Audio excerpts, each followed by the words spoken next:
Добрый дзень, сябры! Сёння будзе незвычайнае для мяне відэа, бо я буду размаўляць на беларускай мове. Гэта мова майго роднага народа, маёй роднай краіны Беларусі. Асноўнай мэтай гэтага відэа з'яўляецца адказ на пытанне, якое я вельмі шмат разоў чула ад палякаў. Чаму беларусы не размаўляюць на беларускай мове? Вядома, што зараз ва ўсім свеце толькі 7 мільёнаў чалавек размаўляе на беларускай мове. У Беларусі на беларускай мове размаўляюць толькі 23% насельніцтва. Гэта каля 2 мільёнаў з 9. На данный момант статус мовы уразлівы, а гэта значыць, што калі я, маі нашчадкі, маё пакаленне не будзе размаўляць на беларускай мове, то яна знікне. Чаму ж так адбылося? Чаму беларусы не размаўляюць па-беларуску? Калі адказаць коратка на гэта пытанне, то гэта вынік мэтанакіраванай палітыкі, якая праводзілася некалькі дзясяткаў астатніх гадоў. А цяпер давайце перанесемся ў мінулыя гады і паглядзім, якія этапы праходзіла беларуская мова і як яе хацелі знішчыць суседнія краіны. І ў каго гэта лепей адбылося. Відавочна, што гісторыя беларускай мовы непарыўна звязана з беларускай гісторыяй. Беларусь прайшла за ўсе гады 7 эпох. Коратенька аб гэтых эпохах. Першая беларуская дзяржава – гэта полацкае княства. Другі этап – гэта існаванне Вялікага княства літоўскага. Менавіта ў часы Вялікага княства літоўскага і пачала фарміравацца беларуская мова. Гэта быў 14-16 век. Потым пачынаецца другая эпоха.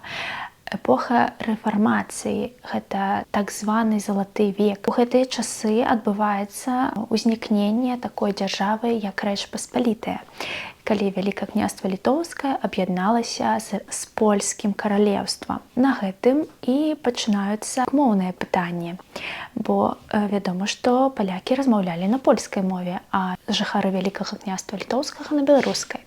І тут пачынаецца чацвёртая эпоха контррэфармацыі.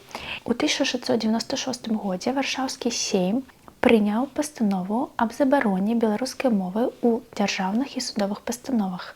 Пачынаецца так званая палінізацыя, але яна не адбылася, бо 90% насельніцтва жыло ў вёсках. І не было тады на той час агульнай адукацыі і немажліва было навучыць дзяцей размаўляць на польскай мове.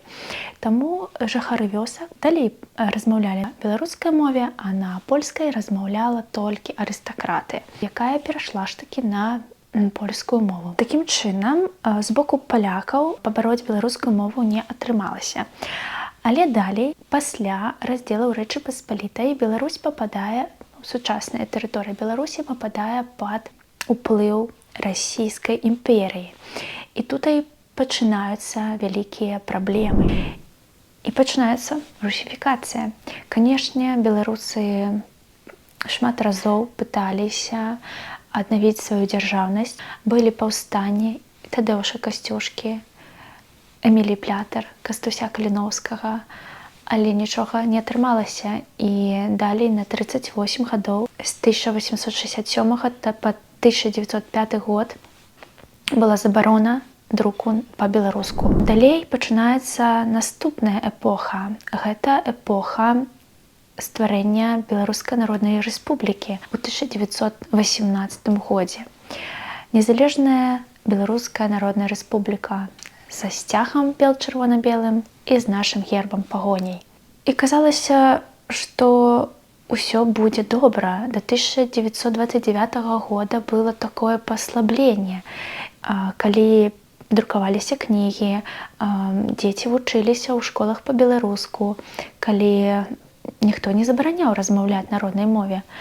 Але потым з 1929 года пачынаецца зноў гвалтоўная русіфікацыя, чаго варта адна толькі ноч у 1937 годзе з 29 па 30 кастрычніка, так званая ноч расстрэляных паэтаў, калі 132 прадстаўніка беларускай інтэлігенцыі былі расстраляны. Гэта былі паэты, мастакі, гэта былі найвумнейшыя людзі таго часу, якія аказвалі непасрэдны ўплыў на развіццё беларускай культуры, беларускай мовы, беларускай дзяржаўнасці. Гэты спіс са 132 чалавек вы можаце зараз так хуценька убачыць на экране. Гэта такі спіс, які,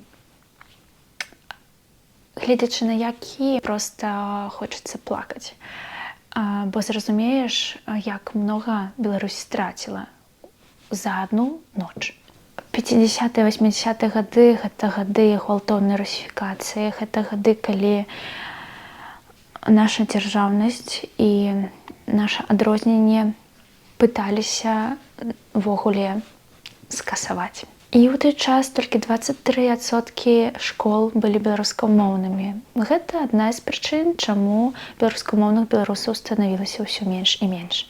І астатняя эпоха – гэта эпоха з 1991 года, калі распаўся Савецкі Саюз і абразавалася незалежная Рэспубліка Беларусь. Спачатку нашымі сімваламі заставаліся герб, пагоня і бел-чырвона-белы сцяг. Але пасля рэферэндуму ў 1994 годзе нашы сімвалы былі зменены на тыя, якія вы бачыце і зараз, але якія сталі для многіх беларусаў сімваламі тэрора і заняволення.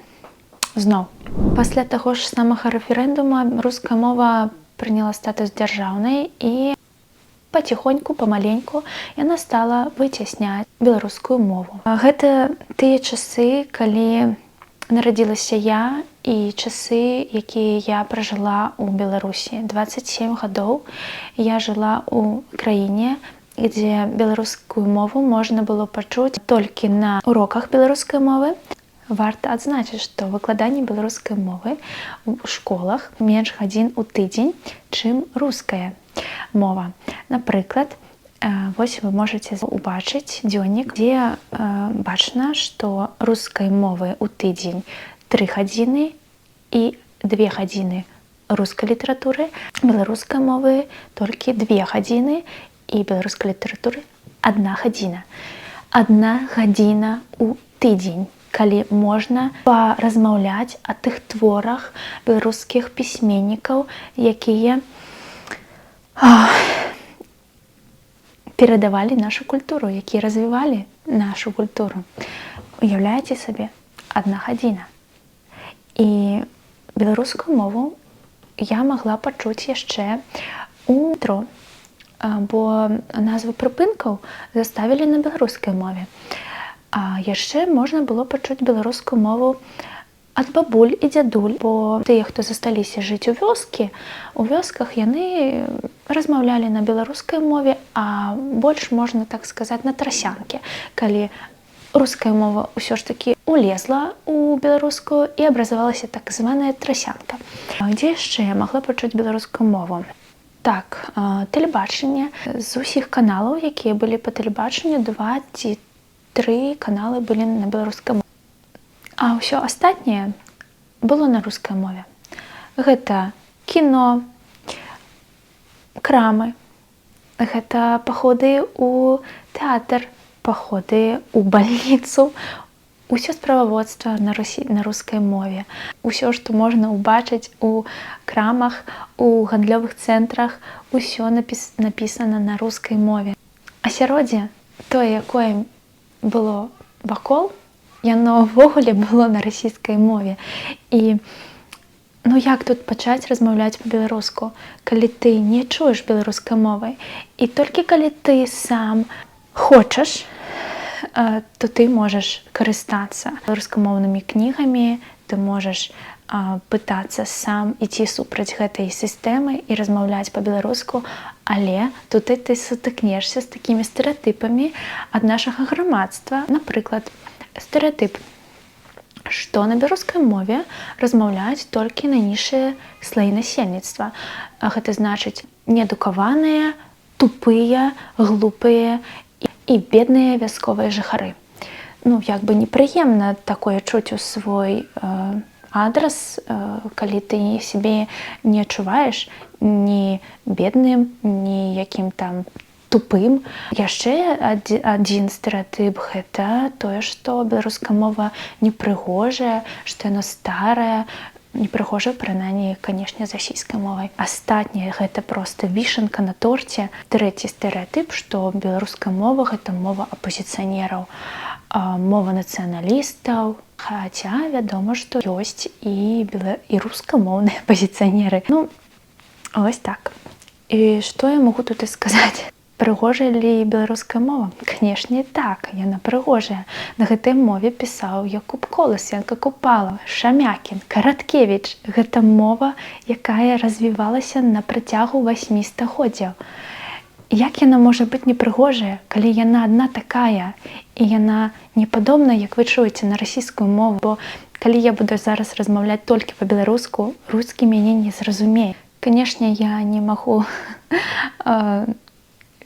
верыць у тое, што беларуская мова — гэта мова неадукаваных людзей, бо я ведаю, што ёсць шмат людзей сярод інтэлігенцыі, якія размаўляюць выключна на беларускай мове, і валодаць адной рускай мовай — гэта проста, а валодаць 2 мовамі адначасова — гэта ўжо hard skill. Такім чынам хачу дадаць, што канешне, я не лічу, што ўсе тыя стэрэатыпы, якія я толькі што паведаміла, гэта такія значныя прычыны для таго, каб не размаўляць па-беларуску. Але, па-першае, і самае галоўнае, што беларусаў перашкаджае, гэта адсутнасць асяроддзя, дзе можна размаўляць па-беларуску. Я жадаю, каб беларуская мова развівалася далей. Я жадаю, каб на ёй размаўлялі. Са свайго боку я магу толькі перайсці сама на беларускую мову. Але шкада, што зараз я не знаходжуся там, дзе я магла на свае пытанні чуць адказ па-беларуску і дзе б магла гэтая размова падтрымлівацца па-беларуску. Бо, канешне, у Польшчы я размаўляю выключна па-польску. Я спадзяюся, што я адказала на пытанне, чаму беларусы не размаўляюць па-беларуску. Я спадзяюся, што палякі трохі зразумеюць, у якіх абставінах аказаліся беларусы, і не абвінавачвалі наш народ у тым, што мы такія слабыя, альбо не ведаю, што на самай справе палякі думаюць на гэты тэмат. Можа, напішыце ў каментарах. Дзякую за ўвагу і спадзяюся, што вы паставіце мне падабайкі і падпісвайцеся таксама на гэты канал. Усяго добрага, сябры!